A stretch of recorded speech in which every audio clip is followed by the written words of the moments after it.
Saludos hermanos, amigos. El alto costo de supermercados muchas veces le complica a muchos de los prospectivos compradores poder demostrar que tienen su capital de depósito para la compra de ese supermercado en un periodo de 3 meses. El banco exige que su capital que va a usar para el depósito para la compra de ese supermercado tiene que estar en un periodo de 3 meses en su cuenta bancaria.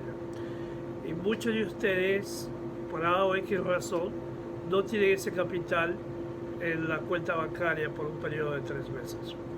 Una de las maneras que podemos llenar ese requisito es que el capital se lo puede prestar una tercera entidad, y esa tercera entidad, si tiene ese capital por 3 meses, el capital se lo presta, enseña los 3 meses de estado bancario y usted llena su requisito de que el capital esté en una cuenta bancaria por un periodo de 3 meses.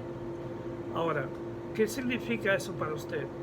Número uno, obviamente el banco entiende que va a haber una obligación probablemente de crédito, entonces usted va a hacer un acuerdo, una nota de pago con esta tercera entidad, al porcentaje que usted esté de acuerdo, obviamente, pero lo importante es que ese acuerdo de pago de mensual no sobrepase el requisito mínimo de 1.25 que el banco exige.